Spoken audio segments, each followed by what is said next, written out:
Hello class. Welcome back बच्चों। तो प्यारे बच्चों, स्टार्ट करते हैं नया लेक्चर। बेटा, नए लेक्चर की चर्चा शुरू करनी है। चैप्टर का नाम है कंज्यूमर प्रोटेक्शन। बबू, सब सामने देखना। बेटा, वैसे तो सही मायने में चैप्टर का नाम होना चाहिए था कंज्यूमर प्रोटेक्शन, नहीं कंज्यूमर प्रोटेक्शन एक्ट। पुराना नाम होना चाहिए था 1986 और आज की तारीख में नाम होना चाहिए 2019। बेटा, कंज्यूमर प्रोटेक्शन एक्ट 1986 में पास हुआ और ये गेम चेंजर था कंज्यूमर के एंगल से सोचो तो। ठीक है जी। और फिर दोबारा 2019 में इतना एक्सपेंसिवली इसको अमेंड किया गया कि इसका नाम ही बदलना पड़ा। ऐसा नहीं है कि बेटा बहुत सारे लॉ में चेंजेस नहीं होते, चेंजेस होते हैं, पर बेटा ईयर नहीं हम बदलते। अगर बहुत बड़ा चेंज होता है फिर हम ईयर भी बदल देते हैं। जैसे कि कंपनीज एक्ट में किया था। कंपनीज एक्ट 1956 होता था, जब 2013 में चेंज किया, कोई छोटे मोटे चेंज नहीं करे, बहुत बड़े ड्रास्टिक चेंज करे कि नाम ही बदल दिया कि कंपनीज एक्ट 2013 कर दिया। सेम बात बेटा कंज्यूमर प्रोटेक्शन के साथ भी है। ठीक है जी। क्योंकि पूरे के पूरे चैप्टर में जो पढ़ने वाले हैं वो लॉ की ही लैंग्वेज है, इसी कानून में दी गई बात है, इसलिए मुझे लगता है कि चैप्टर का नाम कंज्यूमर प्रोटेक्शन नहीं होना चाहिए, होना चाहिए कंज्यूमर प्रोटेक्शन एक्ट 2019। चलो खैर, नाम में क्या रखा है, काम की बात करते हैं। बेटा, इतना ज्यादा प्रोटेक्शन ये कंज्यूमर को देता है कि हर मैन्युफैक्चरर, हर सर्विस प्रोवाइडर, हर ट्रेडर इस लॉ से डरता है। ठीक है ना जी। और लॉ के डर बड़े भयानक हैं और इम्पैक्ट भी बड़े भयानक है। शुरुआत हमेशा ही ऐसे होनी चाहिए जैसे मैं कर रहा हूँ, वो दो एग्जाम्पल के साथ। याद है बेटा, मैं हमेशा आपके साथ एक एड की बात किया करता था, याद है ना? पुराने टाइम में ऐड आता था, जर्म्स बिफोर यूजिंग डेटॉल, या कुछ और बात करो, dandruff before using Sunsilk and after using Sunsilk and after using Dettol, सब जर्म्स क्लियर, सारा डैंड्रफ खत्म हो गया। और इन्होंने बेटा इस लॉ में, कंज्यूमर प्रोटेक्शन एक्ट 1986 में, काफी अच्छी खासी क्वांटिटी में पेनल्टी बियर की हुई है। लगभग काफी कंपनीज ने, जब इन्होंने बेटा बहुत अच्छी खासी क्वांटिटी में पैसे दे दिए तो इनको समझ में आ गया गलती से भी ऐसा ऐड करेंगे तो प्रॉब्लम हमारे लिए ही बनेगी। तो आज की तारीख में जब ऐड आता है, तो जब आफ्टर यूजिंग डेटॉल या आफ्टर यूजिंग सनसिल्क की बात आती है, डैंड्रफ भी दिखाया जाता है, जर्म्स भी दिखाया जाता है। ऐसा ही होता है। ये इम्पैक्ट है बेटा इस लॉ का, क्योंकि ये बहुत बहुत अच्छा से जानती है, कंपनीज खुद ही जानती है कि 100% तो दुनिया में कोई चीज ही नहीं होती। ठीक है ना जी। तो इसके अलावा मैंने एक और एग्जांपल भी दिया था। एक कंज्यूमर था बेटा, वेला। एक कंपनी हुआ करती थी, क्लेम करती थी हमारे हर मैच बॉक्स में 100 मैच स्टिक है। तो उसने क्या करा, उसने पूरे बॉक्स मंगाया, बंडल मंगा लिया 10 का, गिनना शुरू कर दिया। देखा जी पहले में 100 नहीं है, दूसरे में 100 निकल गई, तीसरे में देखा फिर 100 नहीं है। उसने ऐसे ही देखा 10 में से 3 या 4 में 100 नहीं निकली, बस उसको मौका मिल गया, उसने केस कर दिया कंज्यूमर प्रोटेक्शन एक्ट में। बेटा, आखिरी में जज ने पाया कि हाँ, हर बॉक्स में 100 मैच स्टिक नहीं है, और 1 रुपए के पीछे 1 करोड़ रुपए की पेनल्टी उसने बियर की। ठीक है जी। तो बाबू आप समझ सकते हो लॉ कितना कंज्यूमर का फेवर करता है। ठीक है जी। भाई, मैं अब ये नहीं कहूंगा चुप हो जाओ, मैं बाहर निकाल दूंगा सीधा। बेटा, अब हम आगे करेक्टरिस्टिक की बात करते हैं। मैं इस कुछ लॉ के बारे में कुछ फीचर बता देता हूं आपको। बेटा, सबसे पहला फीचर, इस लॉ ने हमें बहुत सारे राइट्स दिए एज वेल एज बहुत सारी रिस्पॉन्सिबिलिटीज दी। बहुत सारे राइट्स दिए हैं हमारे को और बहुत ही सारी रिस्पॉन्सिबिलिटीज दी हैं। देखो, बोलने के लिए हमेशा ऐसा बोला जाता है राइट्स एंड रिस्पॉन्सिबिलिटीज, पर बेटा सच बात ये है, ये राइट्स आपको तभी मिलते हैं जब आप अपनी रिस्पॉन्सिबिलिटीज पूरी कर लेते हो। मैं जब भी बोलूंगा राइट्स एंड रिस्पॉन्सिबिलिटीज, आपके कान में आवाज जानी चाहिए रिस्पॉन्सिबिलिटीज एंड राइट्स। पहले 10 जिम्मेदारियां हैं, जब ये 10 जिम्मेदारियां पूरी कर लोगे तो 6 राइट हैं बेटा। ये क्वांटिटी वाइज बता रहा हूं मैं आपको। आज मैं राइट से ही शुरू करूंगा, रिस्पॉन्सिबिलिटीज तक 1-2 दिन में पहुंच जाएंगे। ठीक है जी, बात समझ आती है। दूसरी बात बेटा, इसी लॉ ने 3 टियर मशीनरी बनाकर दी है, 3 लेवल पर कंज्यूमर कोर्ट्स बनाकर दिए हैं। डिस्ट्रिक्ट लेवल में बेटा कंज्यूमर कोर्ट होगी हर डिस्ट्रिक्ट में। ठीक है जी। इवन स्टेट लेवल पर कंज्यूमर कोर्ट्स हैं और बेटा नेशनल लेवल पर भी कंज्यूमर कोर्ट है। ठीक है जी। इसके अलावा बेटा 3 लेवल पर आपको कंज्यूमर ऑर्गेनाइजेशन या कंज्यूमर एसोसिएशन या कंज्यूमर सोसाइटी या कंज्यूमर प्रोटेक्शन काउंसिल या एनजीओ बनाने की परमिशन है। आप बेटा डिस्ट्रिक्ट लेवल की भी कोई कंज्यूमर ऑर्गेनाइजेशन या एसोसिएशन बना सकते हो, स्टेट लेवल की भी या नेशनल लेवल की भी। बेटा क्या फायदा होता है किसी भी एसोसिएशन का मेंबर बन जाने से? वो पहले मैं फायदा बता देता हूँ एक जनरल लेवल पे, फिर कंज्यूमर एसोसिएशन का मेंबर बनने का फायदा बता देता हूँ। बेटा आप एक जनरल बात कर लो, मैंने लास्ट टाइम शायद आपको ये बात से ही समझाया कि मैं सहारनपुर में एक एसोसिएशन है, सहारनपुर चार्टर्ड अकाउंटेंट एसोसिएशन, उसका member SCAA, Saharanpur chartered accountant association. ऐसा बोला जाता है ना बेटा, यूनिटी स्ट्रेंथ, ठीक है ना जी, एकता में बल है। बाबू वो सच बात है, ये एकता में बल है। और ये एसोसिएशन बनाने की जरूरत क्यों पड़ी, मैं थोड़ा सा आइडिया दे देता हूँ। बेटा ये जो जीएसटी में ऑफिसर्स लोग काम करते हैं या इनकम टैक्स में ऑफिसर्स लोग काम करते हैं, कई बार ना बहुत ज्यादा मनमानी पे उतर आते हैं, क्योंकि इनको ये लगता है कि ये सरकारी कुर्सी पर बैठे हैं, कोई भी कुछ बोलेगा हम तो ये कर देंगे वो कर देंगे, सरकार हमारे साथ है, पुलिस हमारे साथ है।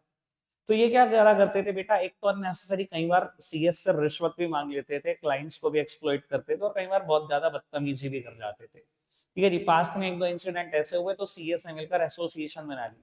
यकीन मानना आज की तारीख में किसी सीए के साथ कोई बदतमीजी कर देना ऑफिसर, एक मैसेज आता है ग्रुप में, 90-100 लोग इकट्ठे हो जाते हैं। अब भैया मैं कहता हूँ एक आदमी के पास दबा दोगे, 90-100 लोग इकट्ठे होके अगर आवाज मारेंगे तो दबाई तो नहीं जा सकती इतनी आसानी से।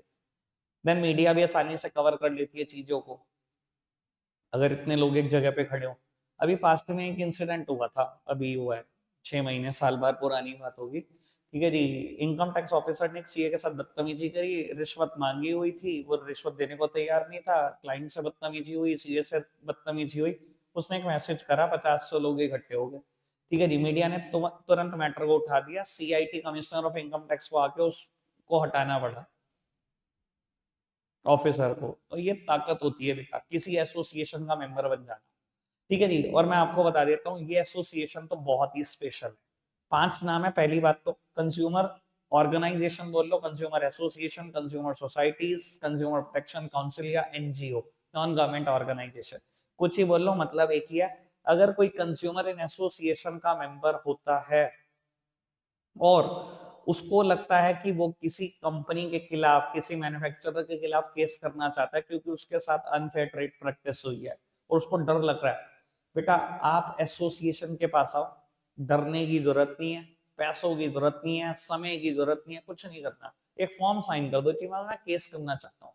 ये एसोसिएशन खुद ब खुद केस लड़ देंगी, लीगल फीस भी अपनी जेब से दे देंगी, लॉयर भी अपना अपॉइंट कर लेंगी। ठीक है जी, टाइम भी खुद खर्चेंगे, लॉयर जाके टाइम देकर आएगा हर हियरिंग पे, आपको कुछ नहीं करना।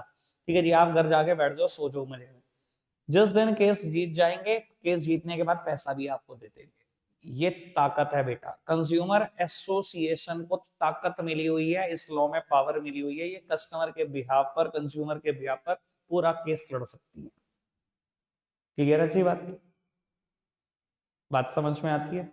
आगे बढ़ जाए तो वो 3 बातें ये याद रहेंगी क्या क्या किया इस लॉ ने।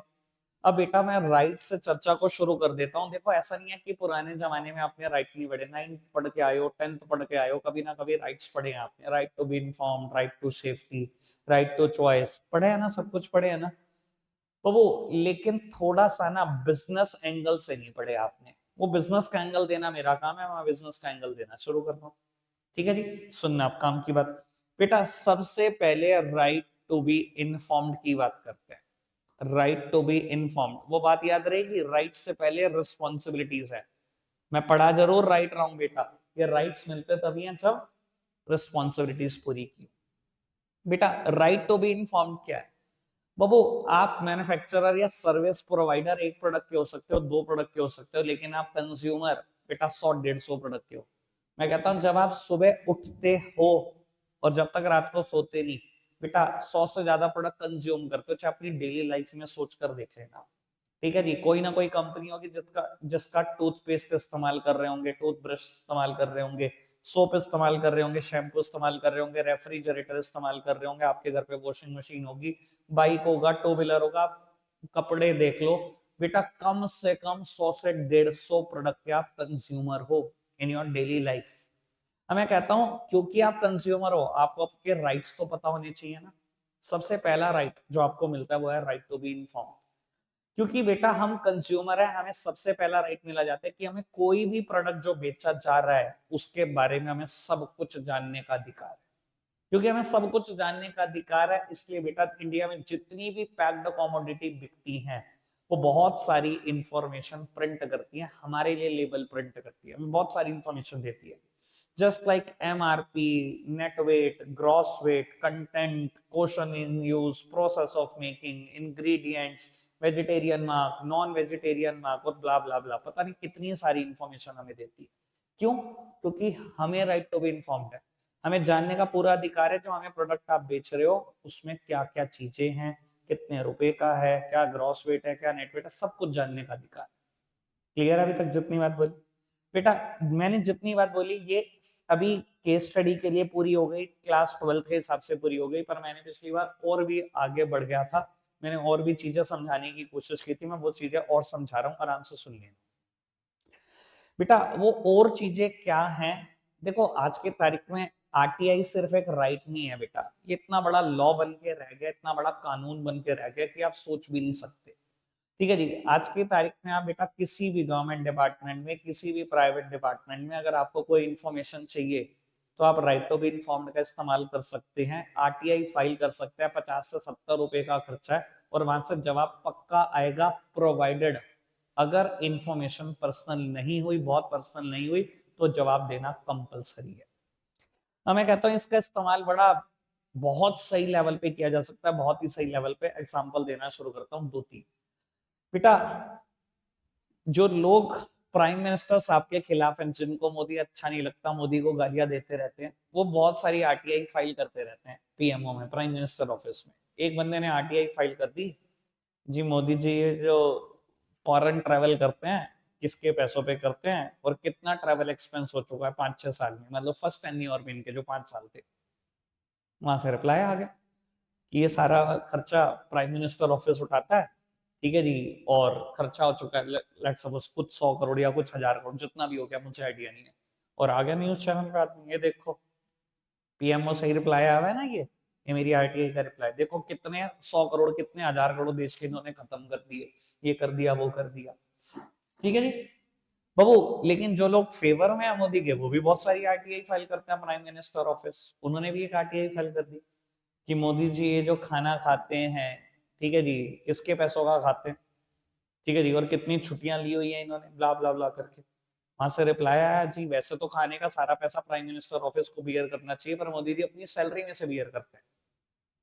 साथ ही साथ जब से प्रधानमंत्री बने कोई छुट्टी नहीं ली, और इससे पहले 15 साल सीएम थे तब भी कोई छुट्टी नहीं थी, यानी कि लगभग कुछ 28 साल के टेन्योर में कोई छुट्टी नहीं है मोदी जी की। ऐसा रिप्लाई आ गया। अब जो लोग फेवर में वो भी न्यूज चैनल पे पहुंच जाते हैं डिबेट, वो कहते हैं देखो मेरी भी आरटीआई का रिप्लाई है।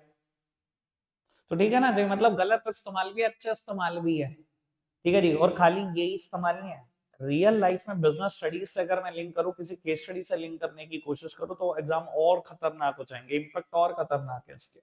जैसे कि बेटा पुराने टाइम में जब 500 और 1000 के नोट चल रहे थे, आपको पता है इंडियन इकोनॉमी में 500 के नोट कितने ज्यादा डुप्लीकेट थे, बहुत डुप्लीकेट थे नोट, मतलब जितना मर्जी एक्सपर्ट आदमी हो पहचानने में नोट, एक दो नोट तो उसके पास भी नकली आई जाते थे दिन भर के, ऐसा होता ही था। तो वो एक आदमी ने क्या किया, बैंक ब्रांच के बाहर लगे हुए एटीएम पे ना अपना कार्ड स्वाइप करा और 20,000 रुपए निकाल दिए, सारे 500 के नोट में निकल कर आए। और बेटा जब वो 500 के नोट में निकल कर आए, उसने एटीएम मशीन से आकर बाहर देखा, वो 3 नोट नकली निकाल दिए मशीन ने। और उसने क्या करा, तुरंत फटाफट से ब्रांच में चला गया, ब्रांच मैनेजर के कैबिन में चला गया कि सर ये 3 नोट नकली निकाले। अब वो क्या करता, वो भी बहुत सारे आपको लारे देता, बहाने देता, एक्सक्यूजेस देता, कहता ठीक है जी एप्लीकेशन लिख दो मैं देखता हूँ इस मैटर को। वो कहता सर एप्लीकेशन क्या लिखनी है, अभी 1 सेकंड पहले तो निकाले, आप सीसीटीवी कैमरा ऑन करो। अब उनके पास अपना तर्क होता कि मैं सीसीटीवी कैमरा ऑन भी कर लूं, अगर मैं ये देख भी रहा हूं कि आपने 20,000 रुपए निकाले हैं मशीन से, लेकिन आप बाहर आए हो, क्या पता आपने उसके बाद एक्सचेंज कर दिया, तब आप ब्रांच में आए हो। उसके पास अपने तर्क वितर्क होते, वो अपने एक्सक्यूज देता और मानता नहीं था ब्रांच मैनेजर।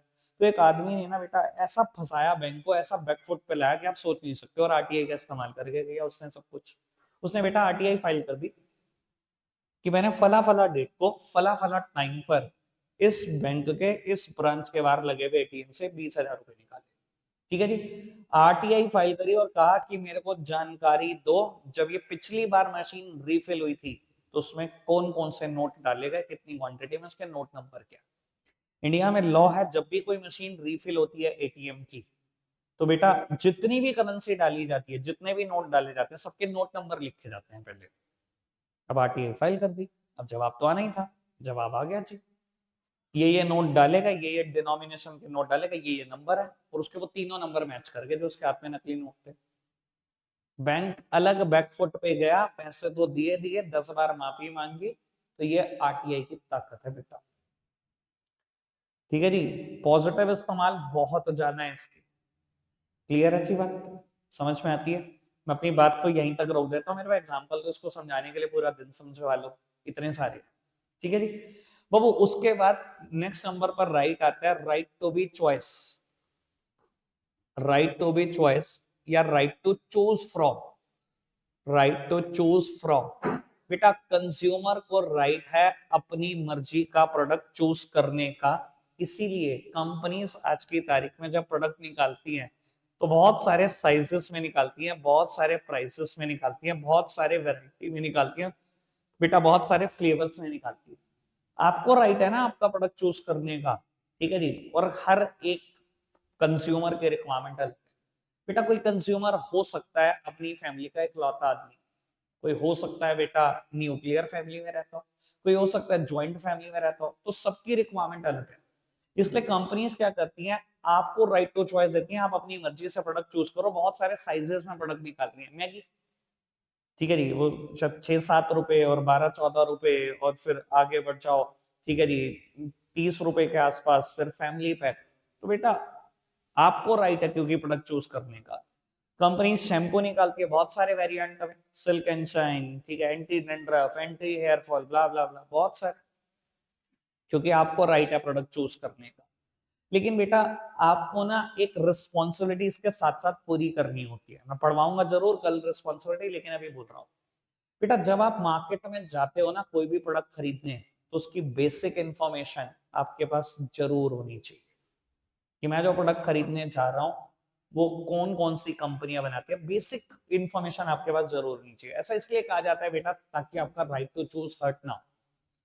मैं कहता हूँ बेटा आप कोई कैमरा खरीदने जा रहे हो, तो आपने आज तक कभी कैमरा नहीं खरीदा और आपकी फैमिली में किसी ने खरीदा, लेकिन बेटा बेसिक इन्फो जरूर लेकर जाओ, वरना होगा कुछ नहीं बेटा। आप जाओगे कैमरा खरीदने, ठीक है जी, एक किसी इलेक्ट्रॉनिक्स के शोरूम में आप गए, सामने सेल्समैन आया, उसने कहा जी सर क्या हेल्प कर सकता हूँ मैं आपकी। आपने बताया जी मुझे कैमरा खरीदना है। मैंने कहा सर ये सोनी का कैमरा आता है, ठीक है जी।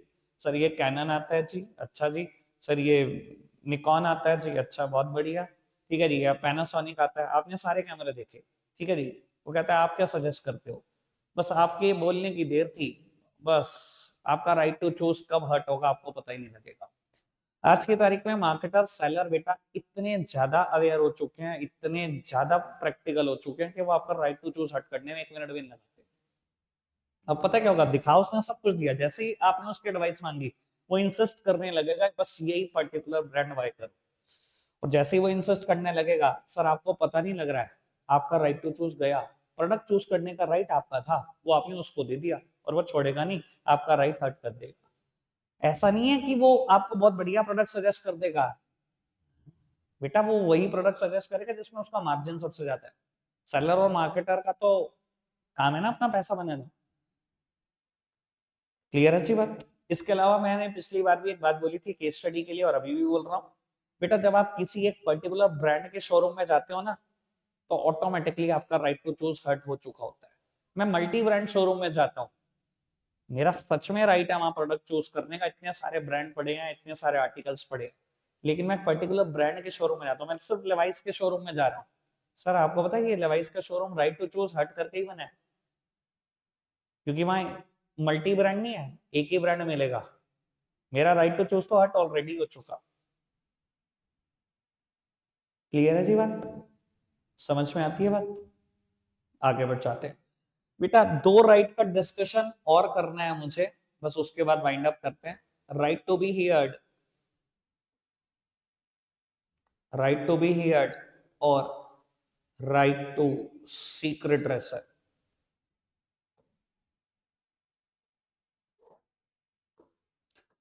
वो राइट टू बी हियर्ड का मतलब क्या है और राइट टू सीक रिड्रेसल का मतलब क्या है, ये दोनों साथ साथ ही पढ़े जाएं तो ज्यादा अच्छा है। Right to seek redressal is the extension of right to be heard.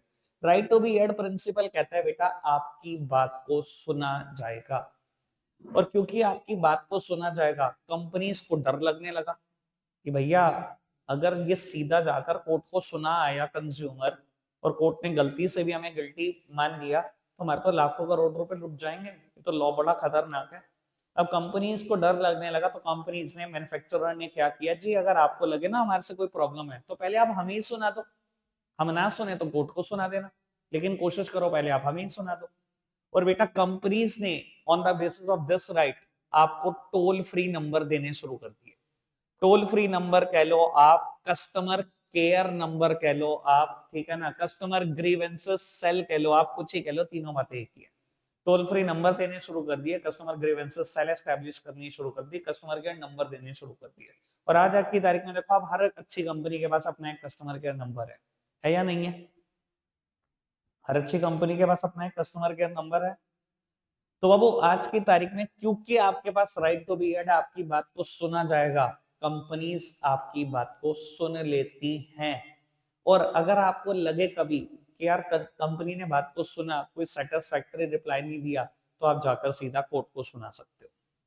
ठीक है जी, आगे बढ़ जाए बेटा। उसके बाद आता है राइट टू सीक रिड्रेसल, मतलब आपकी ग्रीवेंसेस को रिड्रेस करेंगे, आपकी प्रॉब्लम परेशानी को रिड्रेस करेंगे। सिंपली मींस आपको कंपनसेशन देंगे, यानी कि आपकी बात को सुना गया, ठीक है जी, चाहे कोर्ट में सुना चाहे कंपनी ने सुना, और कंपनी को खुद लग गया या कोर्ट में बताया कि आप गिल्टी हो, और गिल्टी हो तो कंपनसेशन दोगे आप कंज्यूमर को। बेटा जब भी आपको कंपनसेशन मिलेगी, compensation must be in the form of R cube. जब भी कंपनसेशन मिलेगी आर क्यूब की फॉर्म में मिलेगी। कुछ याद है? आर क्यूब क्यों? क्योंकि बेटा मैं तीन बातें लिखूंगा, तीनों स्टार्ट आर से होती है। बेटा पहली चीज, मतलब ये तीनों कभी इकट्ठे नहीं मिलेंगे, इन तीनों में से एक बात मिलेगी बेटा। मान लो कि आप कोई प्रोडक्ट यूज करते थे, लेट सपोज कि जियो एक मोबाइल फोन बना रहा था पीछे, ठीक है जी, आपने वो फोन खरीदा और बार बार शॉर्टकमिंग आ रही है, आप कंपनी के पास जा रहे हो, बार बार वो ठीक करते हैं, फिर वही कमी आ जाती है, और अब बहुत परेशान हो गए, आपने कोर्ट को सुना दिया, कोर्ट ने बुला लिया जी वहां से एक ऑफिशियल। अब वो इन तीनों में से कोई एक कंपनसेशन दिलवाई जा सकती है आपको। सबसे पहली चीज, repair the defect from the product. Court कह सकता है उस ऑफिसर को किस प्रोडक्ट में से डिफेक्ट रिमूव करा, और अगर वो कह दे सर डिफेक्ट रिमूव ही नहीं हो पा रहा, हमें खुद नहीं समझ में आ रहा, हम 10 बार ट्राई कर चुके हैं, तो तो बेटा दूसरा ऑप्शन है replace the product with a new one which is free from any defect. इसको एक प्रोडक्ट से रिप्लेस कर दो जिसमें डिफेक्ट ना हो। अगर वो ये कह दे सर हम सारे आर्टिकल बेच चुके हैं, हमारे पास एक फोन भी नहीं है सब, तो दोबारा तो रिफंड द प्राइस पेड। यानी कि पहले रिपेयर का ऑप्शन होता है, रिपेयर पॉसिबल नहीं है तो रिप्लेसमेंट का ऑप्शन होता है, रिप्लेसमेंट पॉसिबल नहीं है तो बेटा रिफंड का ऑप्शन होता है। तीन ही ऑप्शन हो सकते हैं, ठीक है जी।